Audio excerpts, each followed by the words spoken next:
Hi mga kaspiro, so magandang umaga po sa inyong lahat. So panibagong araw, panibagong video na naman. So for this video, gusto ko lang po sana i-explain yung limang pana na to. Kung ano ang pinagkaiba ng bawat isa. Para at least sa mga nagbabalak pa lang na magpagawa ng kanilang pana, meron na po kayong idea kung anong gusto ninyong ipagawa. Pero kung meron man kayong request na design or forma ng inyong pana, gagawan po natin yan ng panibagong version kung kaya po natin na gawin. So yun lang.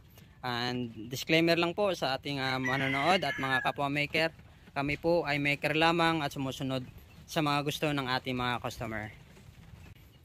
5 lang po muna yung ipapakita nating mga pana ngayon kasi nasa 80 pieces po yung nirelease natin ngayon. So pares-pares lang din naman yung ating ginagawa. So wala naman pong pinagkaiba. Kung ano lang ang gusto nyong design or request nyo, yun po ang ginawa namin. So sisimulan po natin dito mga kaspiro sa regular, sa version 1 ng ating pana.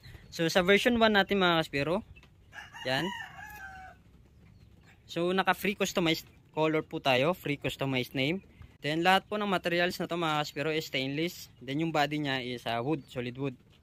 So ito po yung version 1 natin na Clanon. Naka 14mm rubber. So pwede po siya for backup day dive and night dive. So pero kung sa night dive medyo mahaba na po siya. So yung sukat niyan is trigger to one hole 70 cm. So depende na po sa inyo kung ano pang mas mahaba or kung anong kulay ang ilalagay nyo sa version 1 natin. Then yung pangalawa naman po mga kaspiro is version 3. So ito po yung version 3 natin na regular. So 3.0 na colored. So magkaiba po yung design niya sa version 1. So kung napapansin nyo, ito yung version 1. Ito yung design niya, yung forma niya. Yan, yung head niya. Then sa handle pala mga kaspiro is optional po siya. So pwede po siya pang left, pwede rin pang right. Depende po sa inyong gusto. So meron po tayo nun na pwede pagpilian. Ito naman po is 3.0. Yan. So stainless all. Then reverse trigger mechanism with inspired by Abeladea. So by the way mga kaspiro, so yung trigger ni Abeladea, so isa po tayo sa magiging distributor noon by soon. So marami pong dadating sa atin ng mga trigger. In the same time, tutulungan po natin si Sir Abeladea sa mga trigger niya. Tayo po magbebenta noon. So sobrang ganda po ng mga trigger niya. Yung papangalan po natin doon is Abeladea Wing Pro trigger. So magiging available yon by soon sa Shopee store natin. So ito po yung forma ng ating 3.0 right-handed. Ito po kasi yung request ng ating customer, right-handed. So nilagyan niya ng hot shot. So nilagay po natin. Yung ating name po is nakabaon po yan for pinatungan po natin ng clear na polyurethane Hudson.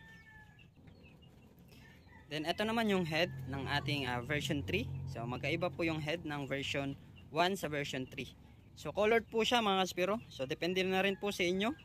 So yung pintura po natin dito is automotive.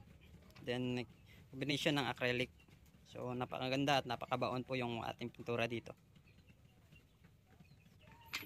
So ito naman po pala yung ating regular na laminated wood. So yan po siya mga kaspiro. So ito po is clear. So kulay lang talaga ng wood ang nilagay natin dito. Ito po, laminated wood.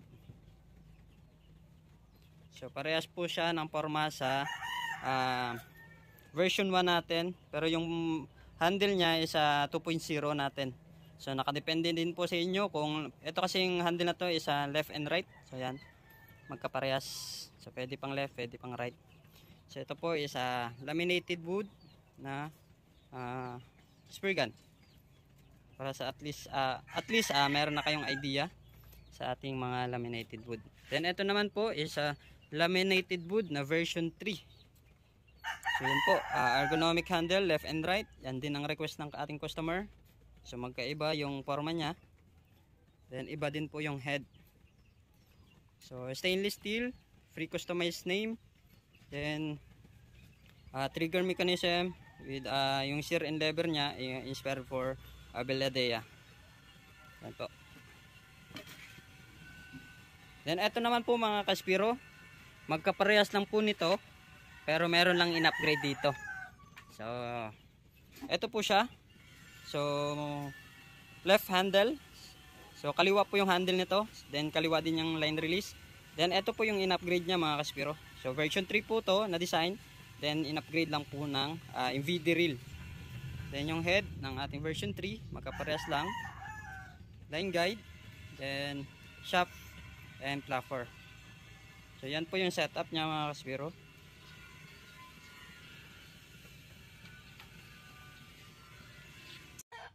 So yun po yung pinagkaiba ng limang pana na to para sa mga nagbabalak na magpagawa. This meron na po kayong idea kung anong ipapagawa nyo. So ulitin ko. Ito po yung version 1. Ito po yung version 1 natin. Yan. Right-handed, pwede po kayong left or left and right. Optional po yung design ng handle natin, depende po sa inyo. Yan. Yan po yung forma niya. All stainless, then solid wood. Then ito naman yung version 3. So magkaiba yung design. So yan po yung handle niya, right-handed, stainless trigger. Then shaft with flapper. So iba din po yung head ng ating version 3. Yan po.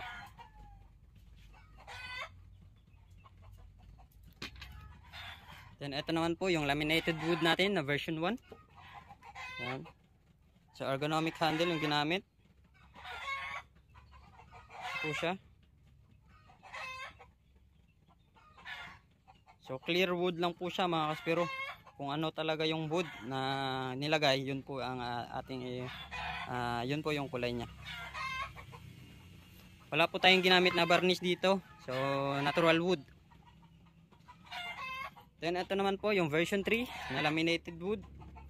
Naka 2.0 na handle, ergonomic. Trigger mechanism, stainless. Shaft with flapper, stainless. Yan po. So medyo maingay na yung manok natin dito. So mamaya kakatayin po natin yan. Hindi, joke lang. So ito po ay laminated wood na 3.0. So naka polyurethane Hudson. So napapansin nyo, napakintab. Yan. Then ito naman po yung version 3 na colored. Pero upgraded po siya. Naka complete set. Yan.